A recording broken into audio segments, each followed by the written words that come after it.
Out Part 3 of We Are Who We Are. Hello everybody and welcome back to my channel. So the focus of this episode is bridging the space between us. And by us I mean all the different characters in this story. And we do this through Fraser and Caitlin. And I have to say, the honeymoon phase of a friendship is always the best. To be honest, the honeymoon phase of anything is always the best because you want to know everything about that person. You want to spend all your time with them. And it is indeed true that opposites do attract. And Fraser and Caitlin could not be more different. So let's start with Fraser. From the outside looking in, he looks like kind of a fun-loving kid. He looks like someone who just doesn't care what other people think. And we find out in this episode that he cares a lot about what people think, and he's very sensitive. And you contrast that to someone like Caitlin, who has this very girly exterior.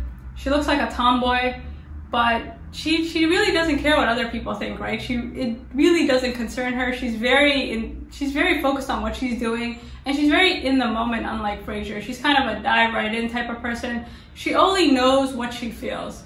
So watching them together, it seems like Fraser's purpose will be to help Caitlin navigate her emotions, and more so than that, articulate how she's feeling, and also kind of challenge her ideas of what it means to be a man and what a man looks like. When you grow up in such a hyper-masculine environment like a military base, it doesn't really matter how many times you move around, right? Like, you're surrounded by the same type of people doing the same type of things, and her only image of what it means to be a man is her father, right?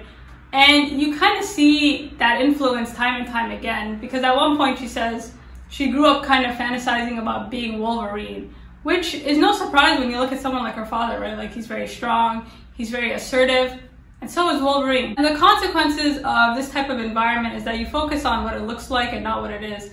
And Fraser is a very rare opportunity for Caitlin because, again, she kind of grew up around the same types of people. So you don't see someone like Fraser too often. And I think this is true for everybody in their daily life, right? Like, most people kind of grow up in their communities, or they kind of grow up around similar people. And just because you travel or you do different places, like, you can essentially recreate home anywhere. And so Fraser is just not a personality she's used to. He's just not an aesthetic that she's used to. And he's also very far from this like prototype of a man that she's kind of used to seeing day in, day out on all these type of military bases. So granted, Fraser is not an expert. He doesn't know everything. However, he does give her a starting point, and he does give her kind of new vocabulary to explore, because Caitlin just knows what she feels, right? She doesn't really know what it means. And also, where do you start and who do you ask, right? Like, you can't really talk to your father about these things. You can't talk to your friends about these things because it just puts you in a lot of danger. So she really just, even if she wanted to navigate this, she doesn't really know, like, what do you Google, right? Like, what do you do? So he kind of offers her some information. So I think the best thing that Fraser can do for Caitlin is offer her himself, right? Like, his presence, just him being around her contradicts a lot of her ideas. We take a look at his room while he's kind of explaining all this stuff, and he has pictures of Last Tango. His style is very colorful, it's very trendy. But that's kind of the point, right? Like, there is no prototype for a man or a woman, and there's no right way to be, there's no wrong way to be. And the most beautiful scene for me personally was when he's explaining what it means to be transgender and what it means to transition from one gender to another. And he's showing her all these pictures, and she's focused on what it looks like, right? She's zooming into the body hair. She's like, is this what the hormones will do? Like, is this? And she's very fixated on appearance, right? Because she looks at Fraser, she wants to touch his beard, she wants to learn how to shave. And he's kind of there to challenge her ideas, right? So he kind of goes, well, it's the hormones, it's a mix of genetics, but that's not really the point, right? Like, that's not what we're talking about. And he describes what's going on in her body as a revolution, and kind of her current feelings as early symptoms. And he equates these symptoms with a fever. I really enjoy this analogy because there's a lot of toxicity around transgender rights, and a lot of the people who contribute to this toxicity love to claim objectivity, right? Like, they kind of make it a science. They're like, well, it's all about biology, it's all about this and that. And they kind of act like this is a disease, right? Like, this person has like mental health issues to kind of really hide their own biases and really their own hate. So what Fraser does is he kind of takes these arguments and he turns it on its head, basically saying this fever is not a sign of sickness, right? It's a sign that the brainwashing is finally wearing off, because we grow up with so many unrealistic images like Wolverine of what it means to be a man, and there's this hierarchy, right? Like, the perfect man looks like this, or the perfect woman looks like this, and we all kind of mimic and conform, even though we don't really know why, and even though it doesn't really represent any of us at all. And slowly, as time is going on, we're realizing that we're not alone. Like, it's not a minority of people that kind of feel these gender norms make no damn sense. And she's kind of a sign that this influence of pop culture, religion, conscious, unconscious is like wearing off. And I really liked how clever that was, and that was really good writing. So in that sense, he's just a guide, right? He's here to kind of open her up to a different way of thinking. A lot of the things that he's teaching her and showing her, like, he learned from his two moms, right? Like, he learned how to shave from Maggie. So he's kind of there to be like, listen, you need to, a lot of your disconnect, a lot of Caitlin's disconnect is because she's trying to match what it looks like and hoping that if she can kind of mimic what it means to be a man or what it means to be a woman, like, this will translate into feelings. And this is not true at all. This disconnect that she has with her body translates to everybody else around her. And this is a community obsessed with hierarchy, and they notice right away. Again, when you grow up around the same types of people, not necessarily the same people, when somebody kind of breaks away from the group, it shows. And everybody kind of notices, right? And in a community like this, when somebody strays, the reaction is to reestablish hierarchy, right? It's to reestablish this, like, listen, you're being a bad person and you need to, like, fall back into line. And the first sign of that is when her boyfriend breaks up with her. And this was such an awkward scene because it seems like her boyfriend really loves her, and he kind of says, yeah, I'm breaking up with you. And he doesn't get the reaction he wants out of her, right? Like, he's trying to put her in her place a little bit, like, get some type of sense. But the only person who's bothered is him. And he kind of leaves disheveled and he's walking around, and she's indifferent, right? Like, he's breaking up with her and she's making plans with Fraser for dinner. And this type of non-reactionary care starts to, like, seep out because, again, like, people notice when things are off. So when his attempt to establish hierarchy fails, Brittany comes in to try and, like, save the day.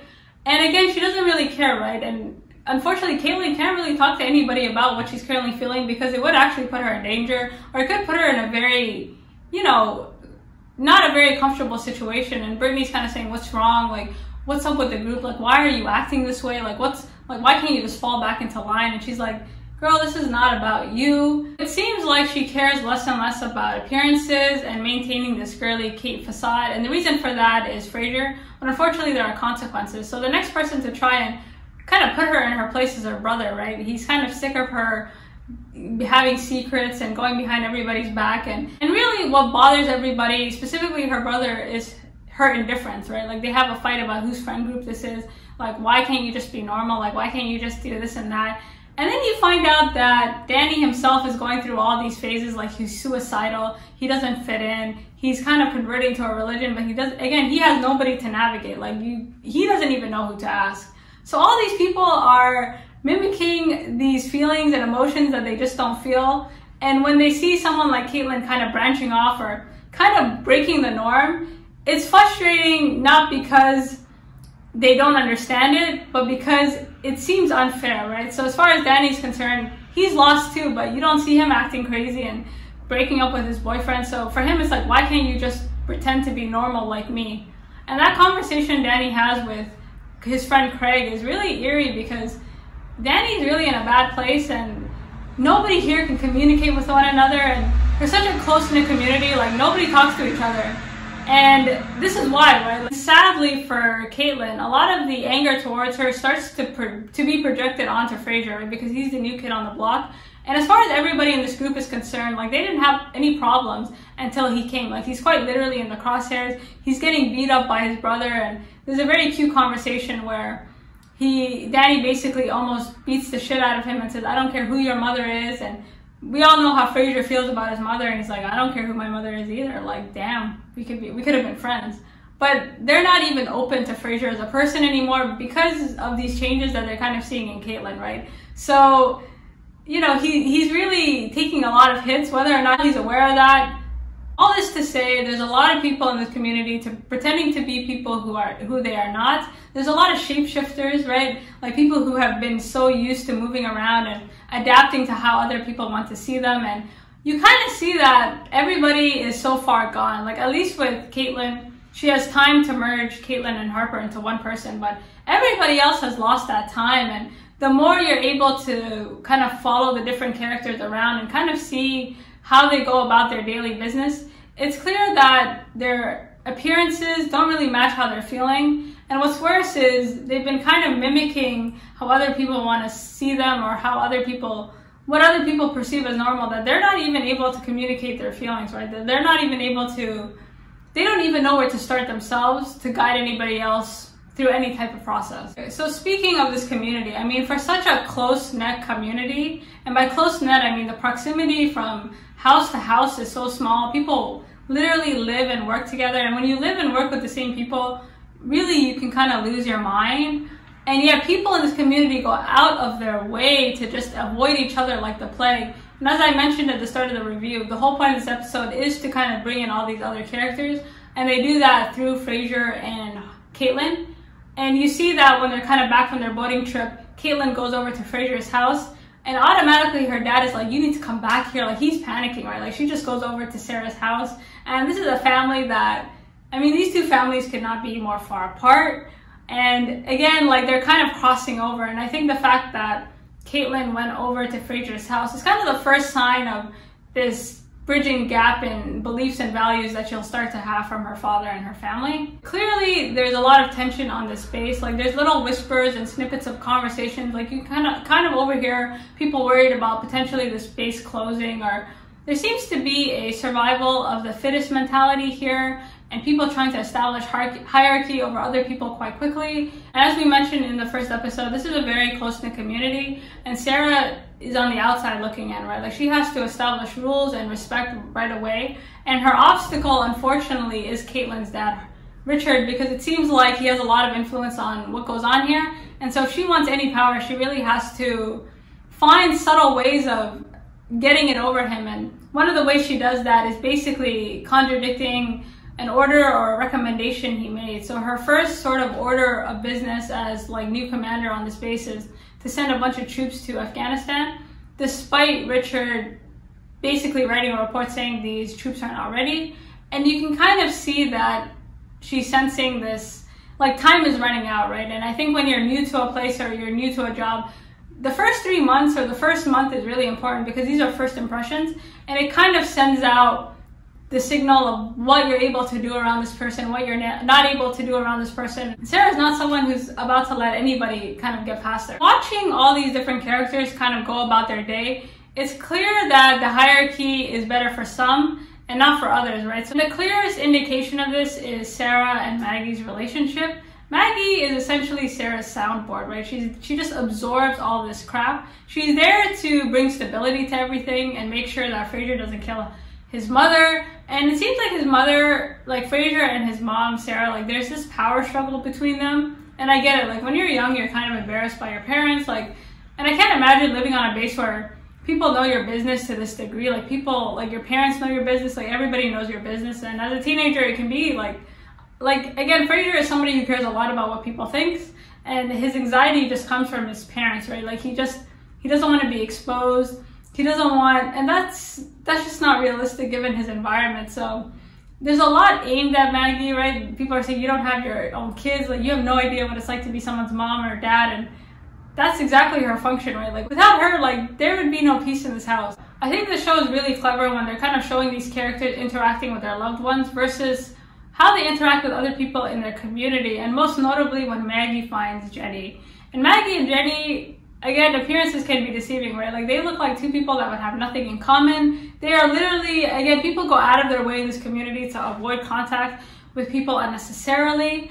And there's this one scene where Jenny is basically inviting Maggie to come over to this festival even though she doesn't want to. And they're literally, like, yelling at her from across the fence, just because they're just on two sides of the spectrum. But again, like, that's why you have to read the fine print, and they actually have a lot more in common than they believed, right? They're both kind of soundboards for their spouses. They listen to all their things, they listen to all their crap, and they're just kind of there to keep the peace. Essentially just play the girl in the relationship. And at one point, Jenny tells Maggie, like, I can only cook American food because he doesn't like, you know, Nigerian food. Like, he doesn't like trying new things, and she just has to assimilate and accommodate. And Maggie's looking at her like, I'm Brazilian, but I can't really, like, I have to do everything Sara, like, if I don't fit Sara's sort of, like, image, then it's just going to cause a lot of conflict, and it's a lot easier to conform than it is to fight with people all the damn time. At one point, Jenny says she used to be a lot of things, then she stopped being a lot of things, and now she doesn't know who she is anymore. And this is true for every single person living here. And everybody here is playing a part, they're playing a role, and these roles are not just essential for their sort of comfort and sort of assimilating to this community, but it's also essential for stability, right? The minute someone kind of deviates, everything goes wrong. At one point, Richard is having a conversation with his wife, Jenny, and he kind of says, you know, in every relationship, someone has to be the man, someone has to be the woman, like someone has to do the cooking and cleaning and the chores, and somebody has to kind of be the Wolverine, essentially. And he's like, I don't really see how it can work any other way. And Jenny's kind of looking at him like, so that's how you see me, as someone who does chores? So as badly as Maggie kind of holds on to her career as like a sign of independence, she's exactly like Jenny, right? She's just a soundboard. She just kind of takes all this information, and she's just kind of there to keep the peace because nobody else really will. And when you're thinking about gender roles and why people conform to them, I feel like a lot of the reason is because we don't really know where to start in terms of alternatives, because no alternative has ever been presented to us. And not only that, these gender norms appear so normal, and they're kind of pitched as like, this is what will make you happy. And if you don't kind of establish a hierarchy, and if people don't kind of stay in their place, then anarchy will ensue, and happiness will come. And if this is a problem for you, then there's something wrong with you. You're the one with the issue, like you need medical help. So watching Maggie and Sara together, and just watching all these other characters kind of pair off and kind of find themselves, I mean, they have a lot more in common than they think, which is that they're all playing this part that doesn't represent them at all. When you kind of step back and you're watching all these characters kind of pair off and find themselves, the only person who's not paired off is Richard. And Richard, to me, is a very interesting character because he's the only one who not only conforms to these gender roles, but it seems like he thrives in them, right? And his only buddy was Kate, and Kate is now with Fraser, and she's kind of finding herself, and she's starting to kind of see a discrepancy between what things look like and how she feels, and she's kind of navigating that. And poor Richard, right? He doesn't know where Kate is, and that's the question at the end of the episode, right? Like, where is Kate? What is happening to Kate?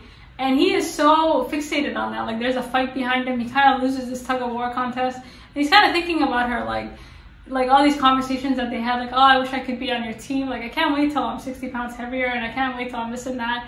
And he really feels alone. And I think Richard's loneliness, again, is a sign of this bigger problem of people kind of pretending to be a lot of things and then stopping to be those things, and now nobody knows who they are, so they're kind of stuck within these routines. It was kind of funny watching Richard by himself, because I think it was a bigger sort of message here that these gender norms, actually the people who can conform to them and find peace in them, these are the minorities, right? Like, these are the people who really, there's a lot less of them than we like to think, which is why he's by himself and everybody else is kind of paired off. Overall, I really enjoyed this episode, and I really liked the conversation about appearances versus reality. And I think the problem with gender roles is that it kind of forces people to pick one identity and stick to it, when in fact we can be multiple things at once.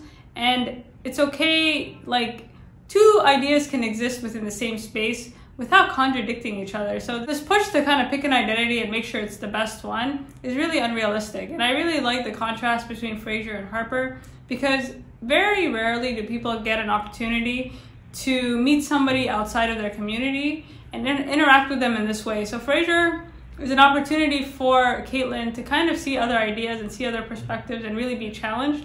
And this is good because often the propaganda is, if you're introduced to people who don't share your same ideas, this automatically induces conflict, which is why we all have to be the same and think the same. And this is a very harmful idea that unfortunately still plagues today. Anyways, all this to say, I enjoyed this episode. I hope you did too, and let me know what you think. Until next week. Let